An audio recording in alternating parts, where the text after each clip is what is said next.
सभी को जय मसीह की।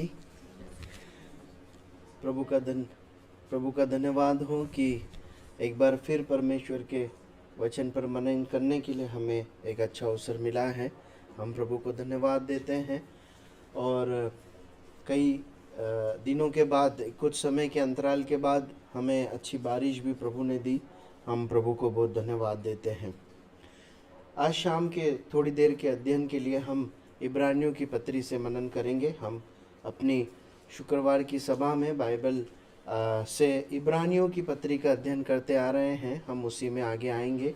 इब्रानियों की पत्री 11वां अध्याय, हम पहले 1 और 2 आयत पढ़ेंगे, उसके बाद हम 23 से लेकर 29 आयत तक पढ़ेंगे। Hebrews chapter 11 verse 1 and 2, then 23 to 29 पढ़ने में मदद करें जिन्हें अगुवाई हो। अविश्वास आशा की हुई वस्तु का निश्चय और अनदेखी वस्तु का प्रमाण है, क्योंकि इसी के विषय में प्राचीनों की अच्छी गवाही दी गई। अब 23 से पढ़िए। हाँ, विश्वास ही से मूसा के माता पिता ने उसको उत्पन्न होने के बाद 3 महीने तक छिपा रखा, क्योंकि उन्होंने देखा कि बालक सुंदर है। वे राजा की आज्ञा से न डरे। विश्वास ही से मूसा के सयाना होकर फिरौन की बेटी का पुत्र कहलाने से इनकार किया, इसलिए कि उसे पाप में थोड़े दिन का सुख भोगने से परमेश्वर के लोगों के साथ दुख भोगना और उत्तम लगा, और मसीह के कारण निंदित होने को मिस्र के भंडार से बड़ा धन समझा, क्योंकि उसकी आंखें फल पाने की वो लगी थी। विश्वासी से राजा के क्रोध से न डरकर उसने मिस्र को छोड़ दिया, क्योंकि वह अनदेखे को मानो देखता हुआ दृढ़ रहा। विश्वासी से उसने फंसा और लहू छिड़कने की विधि मानी कि पहलौठा का नाश करने वाला इस्राएलियों पर हाथ न डाले। बस काफ़ी 28वें आयत तक ही पढ़ेंगे। परमेश्वर अपने वचन के पढ़े और सुने जाने पर आशीष दे और इसके द्वारा इसे समझने के लिए हमारी मदद करे और इसके अनुसार चलने के लिए प्रभु हमारी सहायता करें।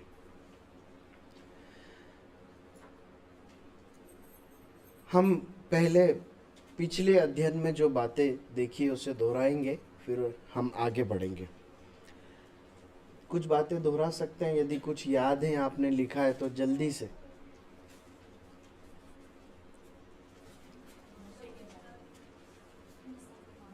मूसा के माता पिता,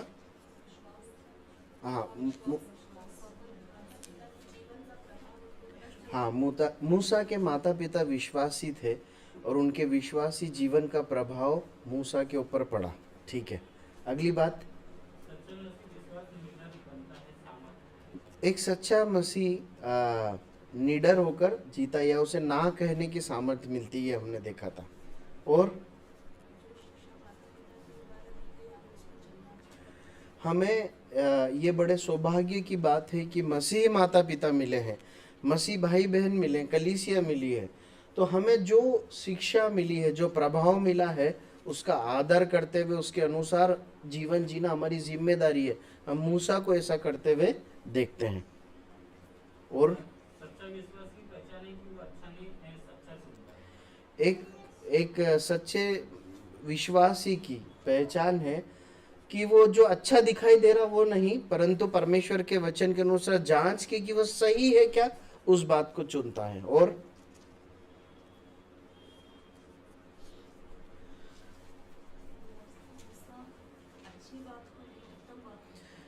मूसा ने उत्तम बात को चुना, है ना। और हमने देखा था कि उसका हृदय जो है मिस्र के धन वैभव से नहीं, परंतु परमेश्वर के भय, राज्य से और परमेश्वर के लोगों के साथ उसका हृदय जुड़ा हुआ था। और कुछ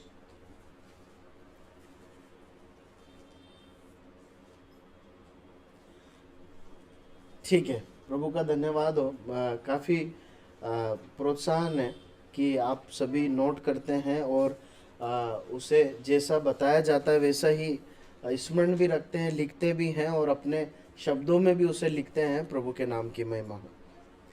देखिए, जब हम इस अध्याय को शुरू करते हैं तो हम वहाँ पर इस प्रकार पढ़ते हैं कि लेखक जो है विश्वास क्या है इस बात को समझाता है। फिर वो इस प्रकार कहता है यहूदी विश्वासियों को कि इस विश्वास के बारे में ही प्राचीनों की अच्छी गवाही दी गई। देखिए, अनेक लोगों के जीवन की गवाहियों को हम पढ़ रहे हैं यहाँ, है ना, लेकिन उनके लिए एक विशेष विश्लेषण लगाया गया है। कैसी गवाही है वो? अच्छी गवाही। देखिए, एक बात अच्छे से समझना जरूरी है कि जब हम अपना मसीह जीवन जी रहे हैं ना, तो हमारा जीवन एक गवाही के रूप में तैयार हो रहा है, प्रकट होता है ना। हम चाहे ना चाहे हमारा जीवन एक गवाही के रूप में तैयार होता है। अब ध्यान देने की बात यह है, या महत्वपूर्ण बात यह है कि हमारा जीवन एक अच्छी गवाही के रूप में तैयार हो रहा है या एक बुरी गवाही के रूप में तैयार हो रहा है। परमेश्वर के वचन, पवित्र शास्त्र में हम दोनों प्रकार के लोगों के जीवनों को देखते हैं। जिन्होंने अच्छी गवाही रखी उनके जीवन को भी लिखा गया है, और जिन्होंने बुरी गवाही रखी उनके जीवन को भी लिखा गया है। तो चाहे हम चाहे ना चाहे, हमारा प्रभाव या हमारी गवाही लोगों पर पड़ती है। इब्रानियों की पत्री में हमें एक प्रोत्साहन मिलता है कि समय समय पर कठिन और नकारात्मक परिस्थिति में भक्त हुए जिन्होंने अच्छी गवाही को अपने लिए कमाया। लेखक ये पुस्तक यहूदी विश्वासियों को लिख रहा है ना, और लिखते लिखते जो प्राचीनों में से वो मूसा के जीवन का वर्णन कर रहा है। आज जो है हम मूसा के ही जीवन से आगे की बातों को देखेंगे। हमारा आज का अध्ययन शुरू होता है 27वीं आयत से। एक बार उसे पढ़ लीजिए। विश्वासी से राजा के क्रोध से न डरकर उसने मिस्र को छोड़ दिया, क्योंकि वह अनदेखे को मानो देखता हुआ दृढ़ रहा। अब देखिए, मूसा के विश्वास की एक और गवाही या एक और कदम के बारे में लिखा है। क्या किया मूसा ने? यहाँ पर इस वचन के अनुसार क्या किया है मूसा ने? राजा के क्रोध से न डरकर मिस्र को छोड़ दिया। कब हुआ ये? पढ़िए निर्गमन की पुस्तक 2 अध्याय और 15वीं आयत। निर्गमन की पुस्तक 2 अध्याय और उसकी 15 आयत। थोड़ा सा पहले से पढ़िए। फिर दूसरे दिन बाहर जाकर उसने देखा जी। कि 2 इब्री पुरुष आपस में मारपीट कर रहे हैं। उसने अपराधी से कहा, तू अपने भाई को क्यों मारता है? उसने कहा, किसने तुझे हम लोगों पर हाकिम और न्यायी ठहराया? जिस बातें तूने मिस्री को घात किया, क्या उसी बातें तू मुझे भी घात करना चाहता है? तब मूसा यह सोचकर डर गया कि निश्चय वह बात खुल गई है। जब फिरौन ने यह बात सुनी तब मूसा को घात करने की युक्ति की। तब मूसा फिरौन के सामने से भागा और मिद्यान देश में जाकर रहने लगा। बस काफी है ना। तो ये वो घटना है जहां पर जो है मूसा जो है मिस्र को छोड़कर भाग रहा है। लेकिन इन दोनों भागों में जो इब्रानियों की पत्री हम के 27वीं आयत में हम पढ़ते हैं मूसा के बारे में, और जो निर्गमन में हमने पढ़ा, उसमें कुछ विरोधाभास नजर आता है क्या? आता है आपको? बताएंगे क्या विरोधाभास? मतलब अलग है कुछ? हाँ, देखिए, जो है मैं भी इस अभी तक यही समझता था कि जो है मूसा जो है वो डर के भागा है ना। मिस्र को उसने डर के मारे छोड़ा है। लेकिन इब्रानियों की पत्री का अध्ययन करते समय इस आयत में जब परमेश्वर का आत्मा कहता है कि राजा के क्रोध से डरकर नहीं भागा है वो, है ना। जब उसने एक व्यक्ति की हत्या कर दी, एक मिस्री व्यक्ति की हत्या कर दी अपने एक भाई बंधु को बचाने के लिए, वो बात जब फैल गई तो उससे वो डरा, है ना। लेकिन वो भागा इसलिए नहीं क्योंकि वो फिरौन से डरा है, परंतु उसने फिरौन की सत्ता, फिरौन का जो परिवार था, जो उसे अथॉरिटी मिली थी, और जो एक अप्रत्यक्ष गुलामी थी उसके ऊपर, उसको छोड़कर वो भाग निकला। देखिए, परमेश्वर का वचन हमें समझ में आने के लिए थोड़ा सा संक्षिप्त करके लिखा गया है ना। तो वो जो घटना है वो एक ही दिन में घटित नहीं हुई, ऐसा समझ में आता है। वहां पढ़ने से ऐसा लगता है कि मूसा ने उस व्यक्ति को मार दिया। वो लड़ रहे थे दो लोग, एक इब्रानी व्यक्ति था, यहूदी व्यक्ति था, और एक जो है मिस्री व्यक्ति था। तो मूसा ने देखा, तो मूसा ने अपने भाई बंधु को बचाने के लिए मिस्री को मार दिया, और जैसे ही मारा ये बात सब कुछ फैल गई, है ना। और बात फैलते से फिरौन को पता चल गई, और मूसा एकदम डर के भाग गया। ये सब एक घंटे में हो गया, वैसा नहीं है। देखिए, जब हम परमेश्वर के वचन से पढ़ते हैं ना, तो थोड़ा समय निकाल कर सोचना जरूरी है।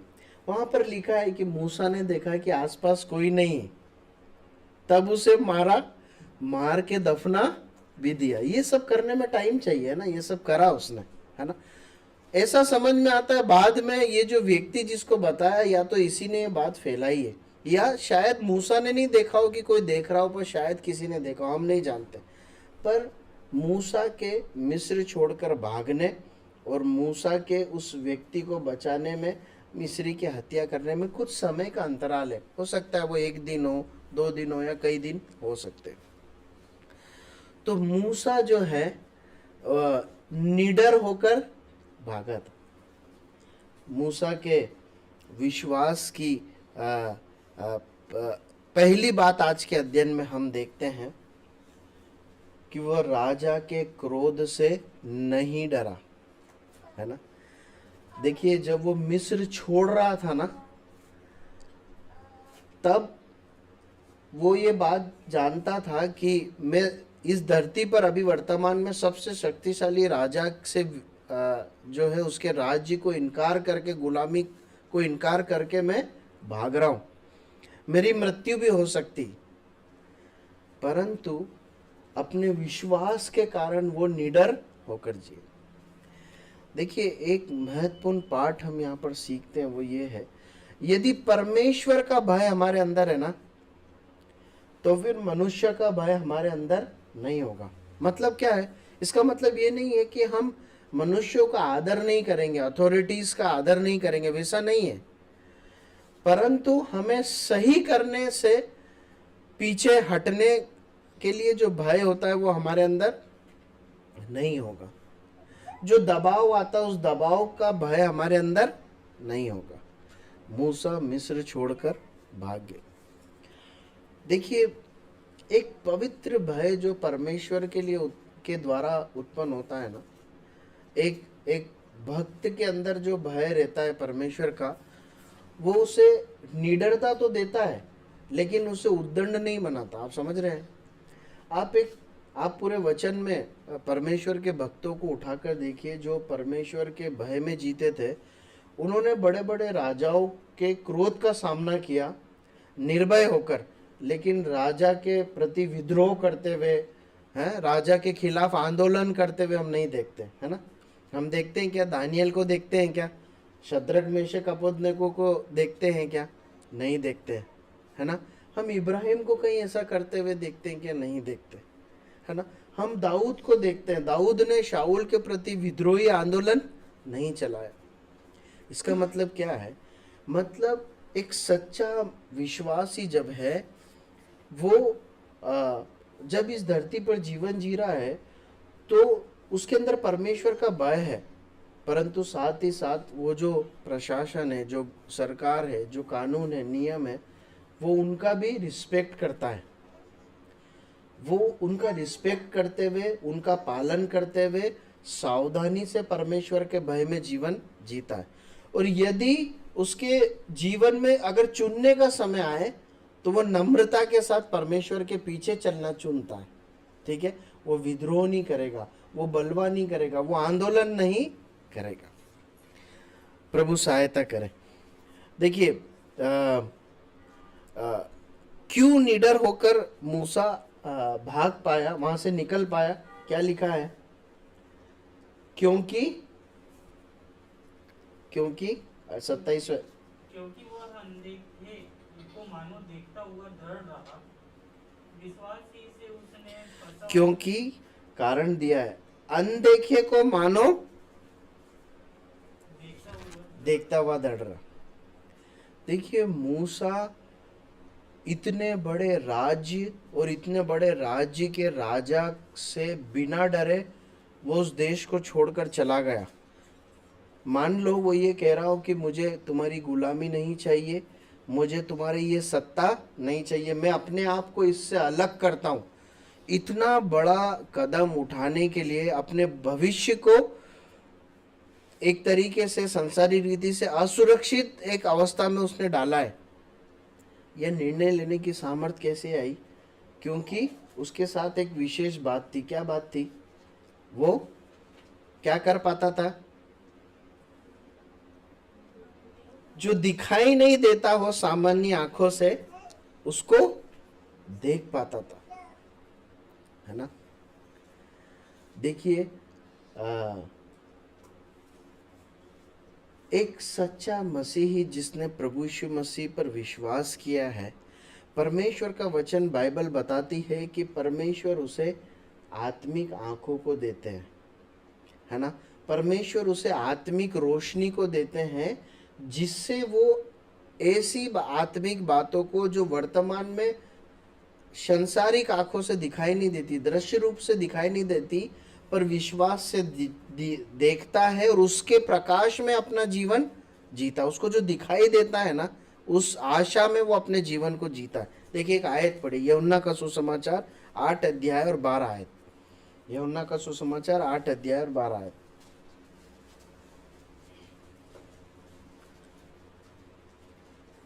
जिन्हें मिले वो पढ़े। तब यीशु ने इन लोगों से कहा, जगत की ज्योति मैं हूँ, जो मेरे पीछे बोलेगा वह अंधकार में न चलेगा परंतु जीवन की ज्योति पाएगा। एक बार और पढ़ी। तब यीशु ने फिर लोगों से कहा, जगत की ज्योति मैं हूँ, जगत की ज्योति मैं हूँ, जो मेरे पीछे बोलेगा वह अंधकार में न चलेगा परंतु जीवन की ज्योति पाएगा। देखिए प्रभु यीशु मसीह कह रहे हैं मैं जगत की ज्योति हूँ। उन लोगों से कह रहे हैं जो जिनकी आंखें हैं, क्या जो उस समय जिनसे बात कर रहे हैं वो देख पा रहे हैं, है ना। लेकिन प्रभु यीशु मसीह कहता है मैं ज्योति हूँ, जो मेरे पीछे चलेगा वो अंधकार में नहीं चलेगा परंतु जीवन की ज्योति पाएगा। आपको मालूम है हमें देखने के लिए किस बात की अनिवार्य रूप से आवश्यकता है? आंखों से केवल आंख है इसलिए हम देख सकते हैं क्या? पक्का है ये बात? हमें रोशनी चाहिए। पता है इस कमरे में हम एक दूसरे को क्यों देख पा रहे हैं? क्योंकि यहाँ पर रोशनी है। अगर अभी ये सब लाइट बंद कर दी जाए तो अंधेरा हो जाएगा, तब देख पाएंगे क्या? नहीं देख पाएंगे। क्यों? आंखें हैं परंतु रोशनी नहीं है। आप समझ रहे हैं? प्रभु यीशु मसीह हमारे लिए वो रोशनी बनकर आए जिसमें हम परमेश्वर को देख सकते हैं, परमेश्वर के वचन को देख सकते हैं, समझ सकते हैं, परमेश्वर के वचन में जो सच्चाइयां हैं उसको देखकर अपने जीवन को आगे बढ़ा सकते हैं। परमेश्वर का वचन हमें भविष्य को दिखाता है ना। परमेश्वर का वचन बताता है कि हम कैसे अपने जीवन को जीना है, परमेश्वर के वचन की सावधानी से, और उसका परिणाम क्या होगा ये परमेश्वर का वचन हमें बताता है। जो प्रभु यीशु मसीह के पीछे चलते हैं वो देख पाते। देखिए इसमें एक है ना बहुत महत्वपूर्ण सिद्धांत छुपा हुआ है। कई बार विश्वासी लोग भी अंधेपन में जीते हैं, मालूम है। कई बार विश्वासी लोग भी चीजों को देख नहीं पाते। कारण क्या है मालूम है? विश्वासी तो हैं परंतु वर्तमान में प्रभु यीशु मसीह के पीछे जैसे सहभागिता में चलना है वो अनुभव नहीं है। आप समझ रहे हैं? देखिए संबंध होना और सहभागिता होना दोनों अलग अलग बात है। मेरे भाई जूलियस से भाई का संबंध है, हम एक ही पिता की संतान है, ये एक संबंध है ना, ये रिश्तेदारी है, संबंध है। परंतु क्या जरूरी है कि सहभागिता भी हो? संबंध कभी नहीं टूट सकता, पर सहभागिता टूट सकती है कि नहीं टूट सकती? टूट सकती। देखिए, प्रभु यीशु मसीह से हमारा संबंध नहीं टूटता, पर कई बार लापरवाही से जीवन जीने के कारण, पाप में जीने के कारण, अनाज्ञाकारिता में जीने के कारण, परमेश्वर के वचन को न पढ़ने के कारण संबंध तो है परंतु सहभागिता में दूरी है। सहभागिता में दरार है। इसकी वजह से क्या है? आत्मिक अंधापन। प्रियो, ये जब प्रभु यीशु मसीह इस धरती पर थे तो प्रभु यीशु मसीह ने शास्त्रीय फरीसियों के लिए इन बातों का उपयोग किया कि वो देखते हुए भी नहीं देखते, उनकी आंखें अंधी है। प्रभु सहायता करे हम सावधानी से अपने जीवन को जी सके।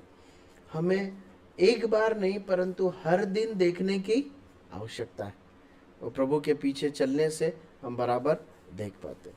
ठीक है, अब हम आगे बढ़ते हैं। हम 28वीं बात में आयत में आते हैं, जहां हम मूसा के एक और एक कदम के बारे में पढ़ते हैं। 28वीं आयत को पढ़ लीजिए। विश्वासी से उसने फसल और लहू छिड़कने की विधि मानी कि पहलौठे का नाश करने वाला इस्राएलियों पर हाथ में डाला। अगला कदम है विश्वास का। क्या करा? दो बातें वहां लिखी। विश्वास के कारण दो बातें उसने की। क्या किया? फसह के पर्व को बनाया, और दूसरा लहू छिड़कने की विधि को माना, है ना। हम उस भाग को पढ़ते हैं, किस प्रकार विश्वास के साथ उन्होंने किया था, और क्या वाकई में उसको करने के लिए विश्वास की जरूरत है क्या? हम देखते हैं। निर्गमन की पुस्तक 12 अध्याय उसकी 3 से 11 आयत तक पढ़िए, और उसके बाद 21 से 24वीं आयत तक पढ़िए। जो भी पढ़ते हैं जोर से पढ़े, और सभी लोग ध्यान दें कि वहाँ हो क्या रहा है ना। हम उस पर चर्चा करेंगे।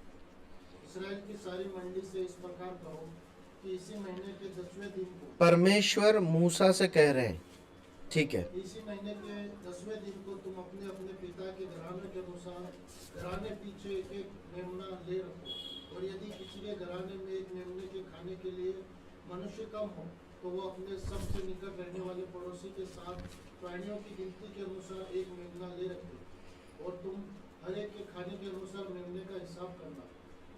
तुम्हारा मेमना निर्दोष और पहले वर्ष का नर हो, और उसे चाहे भेड़ों में से लेना चाहे बकरियों में से, और इस महीने के 14वें दिन तक उसे रख छोड़ना।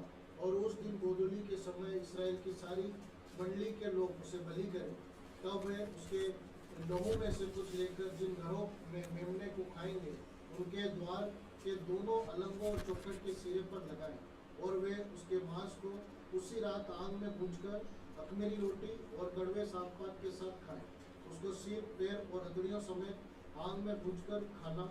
कच्चा व जल में कुछ भी पकाकर न खाना, और उसमें से कुछ बिहान तक न रहने देना। और यदि कुछ बिहान तक रह भी जाए तो उसे आग में जला देना।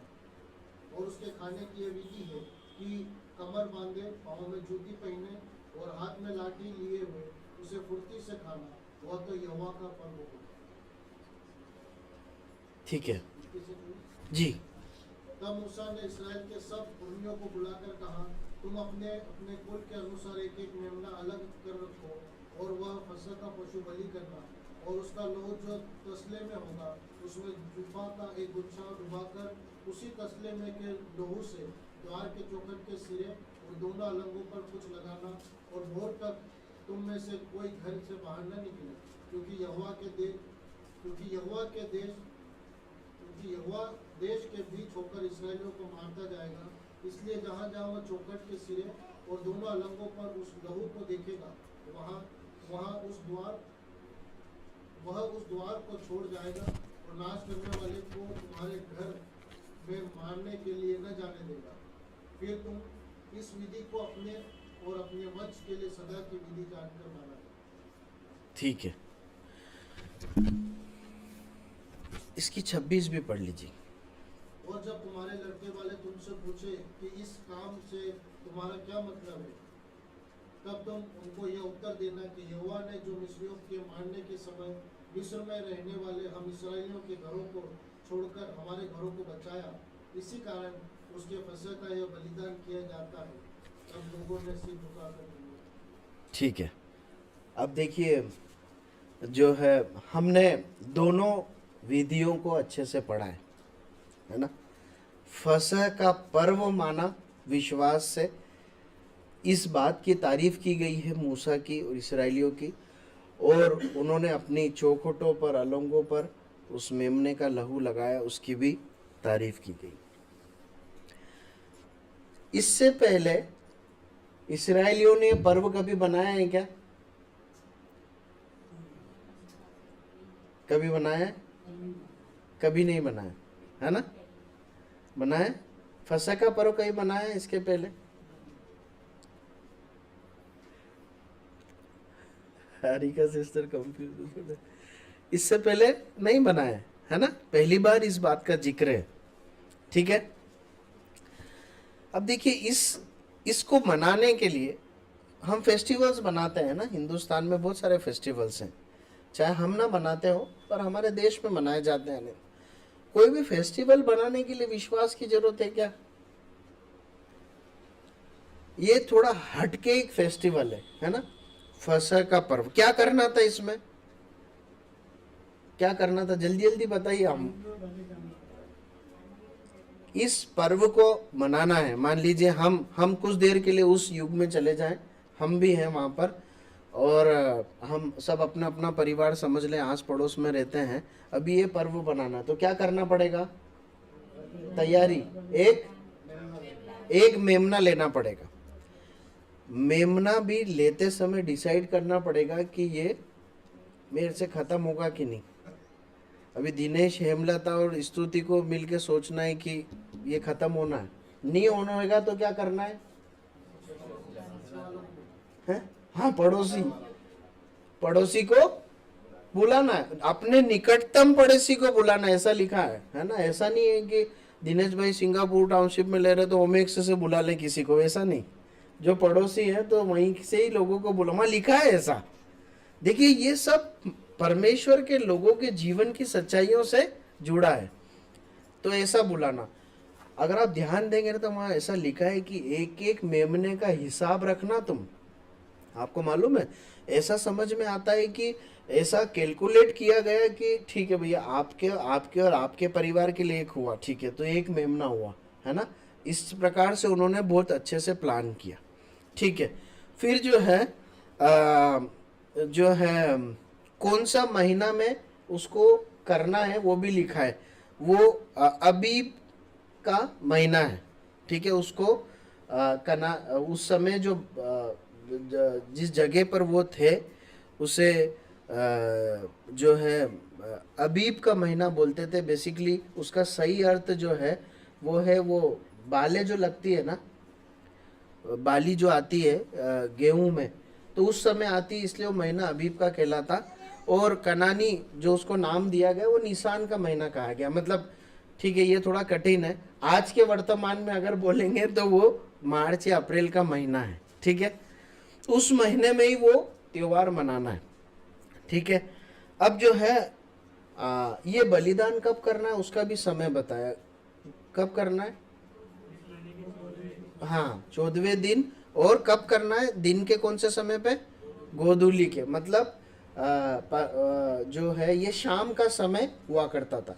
अब इसमें दो मत है, कई लोग पंडित लोग परमेश्वर के वचन के ऐसा बोलते हैं कि ये 3 से 5 का समय है, कई लोग 5 से 7 का समय बोलते हैं, तो शाम का समय है, हम इस बात को समझ सकते हैं, ठीक है। फिर उसके बाद इसे कैसे पकाना है ये भी बोला। कैसे पकाना? आग में भूंजना है ना, पानी में डाल के मत पकाना, ठीक है। उसके बाद ये कच्चा भी नहीं रहना चाहिए, इस बात का भी पूरा ध्यान रखना। खाना कैसे है, किसके साथ खाना है? कड़वा साग पात और अखमीरी रोटी।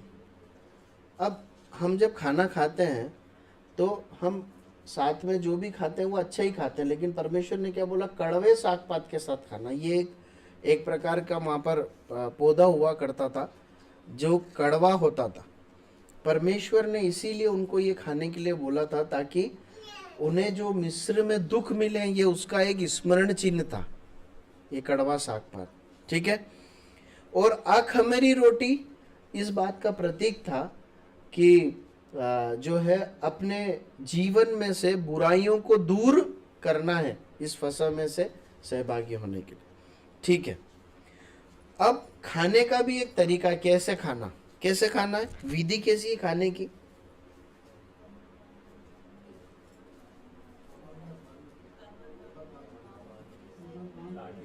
कमर बांध के, पाँव में जूती पहन के, हाथ में लाठी लेके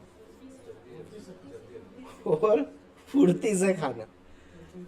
कभी खाया है क्या ऐसा आपने खाना है? कि आप कल्पना कीजिए कि ये कैसे खाया होगा उन्होंने।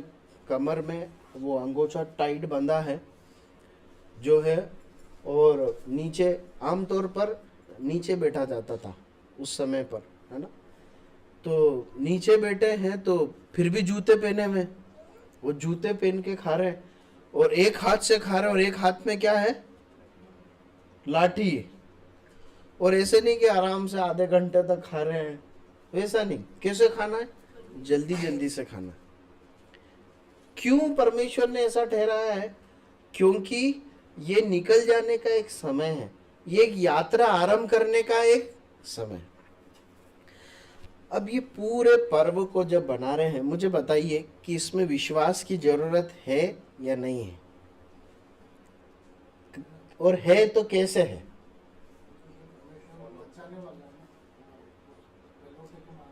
हाँ, तो कैसे है? इस पर्व को मनाने में विश्वास की जरूरत है क्या? देखिए है, कैसे है, मैं है ये आप समझ रहे हैं, पर कैसे है? परमेश्वर छुटकारा दिलाने वाला है। देखिए जो है अभी तक कितनी विपत्तियां हो चुकी है जब ये घटना हो रही, कितनी हो चुकी है? 9 हो चुकी। छुटकारा मिला है क्या? नहीं मिला। और जो विपत्तियां हुई हैं वो बहुत सरल थी क्या? ऐसे ही कितनी भयंकर भयंकर थी जो मनुष्य की कल्पना से परे है। पानी लहू बन गया, है ना, शरीर पे फोड़े निकल आए, टिड्डियां आ गई, है ना, और जो है और क्या क्या हुआ, मेंढक आ गए, ओले आ गए, अंधेरा हो गया। मतलब ये कभी नहीं हुआ है, ये सब होते आया। अब देखिए मूसा को मानना होता तो भी समझ में आता अकेले को, पर मूसा को परमेश्वर ने बोला तुम सब मानना। अब मूसा ने विश्वास के साथ खुद विश्वास किया और इस्राएलियों के सब पुरनियों को समझाया। वहाँ आपने पढ़ा है कि वो सबको इकट्ठा करके बोलता है अब ऐसा करना है। अभी तक कोई रिजल्ट नहीं है, लेकिन अब रिजल्ट आना है। विश्वास चाहिए, मानने के लिए चाहिए। अब देखिए पर्व बनाते समय ऐसा नहीं कि फिरौन ने बोला भैया हाँ सबकी अब छुट्टी है पर्व बनाओ, नहीं। उनके नौकरी धंधे ईंटें बनाना उनकी सब समस्या चालू है, फिर भी क्या करना है, प्लानिंग करना है, मेमने का अरेंजमेंट करना है और जैसा बताया गया वैसा ही करना है। अब देखिए इसमें जो है विश्वास की बात क्या है मालूम है? 26वीं आयत पढ़िए, क्या लिखा? निर्गमन 12 का 26। और जब तुम्हारे लड़के वाले तुमसे पूछे कि इस काम से तुम्हारा क्या मतलब है, तब हाँ। तुम उनको यह उत्तर देना कि यहोवा ने जो मिस्रियों के मारने के समय मिस्र में रहने वाले हम इस्राएलियों के घरों को छोड़कर हमारे घरों को बचाया, इसी कारण उसके पत्थर का यह बलिदान किया जाता है। ठीक है, बस काफी। अब देखिए यहाँ पर क्या लिखा है कि तुम, परमेश्वर कह रहा है तुम आगे भी इसे मानना, और जब तुम मानते रहोगे तो तुम्हारे बच्चे पूछेंगे कि क्यों मान रहे हो, है ना, तो बताना क्यों मान रहे, क्योंकि हम मिस्र से निकल के आ गए थे, विपत्ति आई थी, सब पेलोटे मर गए थे लेकिन हमारे नहीं मरे थे, ये सब बताना तुम, ठीक है।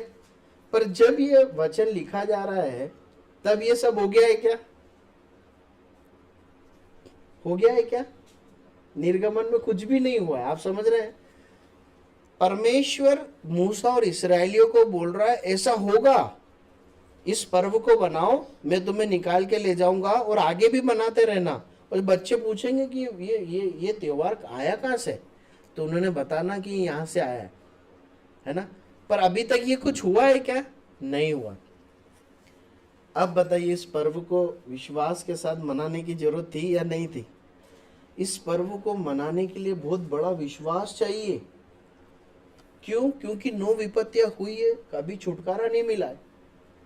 और परमेश्वर कह रहा है कि अब खाना बना के खाओ तो क्या मिलेगा? एक बलिदान करो, बलिदान करके उसको खाओ, इस तरीके से खाना, अब छुटकारा मिलने वाला है। विश्वास के साथ इस पर्व को मूसा के नेतृत्व में इस्राएलियों ने मनाया। प्रियो, कई बार है ना, परमेश्वर के वचन, विधि, नियम, हमें ऐसा लग सकता है कि दुनिया अलग जी रही है, हमें परमेश्वर ने अलग विधि नियम दिए हैं, है ना। हम प्रभु की मेज में से सहभागी होते हैं, उसके पीछे कुछ सच्चाइयां हैं जिसे हम स्मरण करते हैं, है ना। फिर हम जो जीवन जीते हैं, हमारे जो कन्विक्शंस है, निर्णय है, हम अलग तरीके से सोचते हैं। देखिए, ये सब जो है ना, इसके पीछे परमेश्वर का वचन है, परमेश्वर के द्वारा ठहराई गई बातें, इन सब का प्रभाव आने वाले समय में आएगा। आज जो हम परमेश्वर के वचन पर विश्वास करके ना दिखाई देने वाली बातों को देखकर चलते हैं ना, उसका प्रभाव आने वाले समय में आएगा। आप समझ रहे हैं? यदि दुनिया मनोरंजन करती है, हम परमेश्वर के वचन को पढ़ते हैं, दुनिया पाप में जीती है, हम पाप को ना कहते हैं, इन सब का प्रभाव आएगा जो मूसा और इस्राएलियों के साथ हुआ। ठीक है, दूसरी विधि, पर्व बन गया, अब लहू लगाने की विधि थी, है ना। उसमें क्या करना था उनको? हमने 21 से 22 तक पढ़ लिया, अब 28 से 30 तक पढ़ी। और इस्राएलियों ने जाकर जो आज्ञा यहोवा ने मूसा और हारून को दी थी उसे के अनुसार किया। और ऐसा हुआ कि आधी रात को यहोवा ने मिस्र देश में सिंहासन पर विराजने वाले फिरौन से लेकर गड्ढे में पड़े हुए बंधुओं तक सबके पहिलौठों को, वरन पशु तक के सब पहिलौठों को मार डाला। और फिरौन रात ही को उठ बैठा और उसके सब कर्मचारी वरन सारे मिस्री उठे और मिस्र में बड़ा हाहाकार मचा, क्योंकि एक भी ऐसा घर न था जिसमें कोई मारा न हो। तब फिरौन ने उस रात में मूसा और हारून को बुलवाकर कहा, तो बस काफी है, काफी। अब देखिए, लहू लगाने की जो विधि थी, लहू छिड़कने की विधि, इसमें क्या करना था? हमने पढ़ा है उसको, जल्दी बताइए क्या करना है। हाँ, अभी जब बलिदान किया मेमना, तो उसके लहू को किसी पात्र में लेना है और स्पंज से कहाँ लगाना है? घर के जो अपना फ्रंट डोर है, दरवाजा है, उसके चौखट पर और अलंगों पर, है ना। समझ रहे हैं ना आप? कहाँ लगाए, है ना, चौखट पर और अलंग पे उसे लहू लगा देना। इसको लगाने के लिए विश्वास की जरूरत है क्या? जरूरत है। परमेश्वर ने क्या बोला था? पर्व मना लो और फिर उस लहू को वहां लगा दो। क्यों जरूरी है लगाना? अगर नहीं लगाया तो मृत्यु आएगी, मैं निकलूंगा और परमेश्वर का दूत मारता हुआ जाएगा। लेकिन यदि लहू देख लिया तो परमेश्वर का दूत कुछ नहीं करेगा। मान लीजिए एक व्यक्ति ने पर्व तो बनाया पर लहू नहीं लगाया, बचेगा क्या? नहीं बचेगा, है ना। विश्वास की जरूरत है, विश्वास की जरूरत है। क्यों?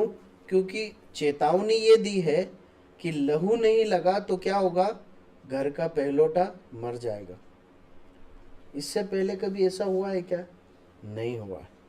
विश्वास के साथ इस बात को देखने की जरूरत थी इस्राएलियों को, मूसा को, कि अगर ये नहीं लगाया तो मेरा बेटा मुझे मरा हुआ मिलेगा। विश्वास के साथ या तो उसे जीवित देखना है या मरा हुआ देखना। विश्वास के साथ उन्होंने उस विधि को माना। क्या हुआ? इस्राएली लोग में से सभी लोग बच गए जिनके चौखट पे लहू लगा था, और जिसके चौखट पे नहीं था वो उसके घर में लिखा है कि पशुओं के पहलौठे भी मर गए, और उनके राजा के सिंहासन से लेकर राजा के घराने से लेकर एक छोटे दास के घराने तक के भी जो लोग मिस्री लोग थे, जिन्होंने अपने जिस के घर पर उस मेमने का लहू नहीं लगा था, वो उस घर में मृत्यु आ गई। आपको मालूम है प्रभु यीशु मसीह का बलिदान को फसह के मेमने के बलिदान से जोड़ा गया। एक आयत पढ़िए, 1 कुरिन्थियों 5:7। हम इस आयत को पढ़ के समाप्त करेंगे। 1 कुरिन्थियों 5:7।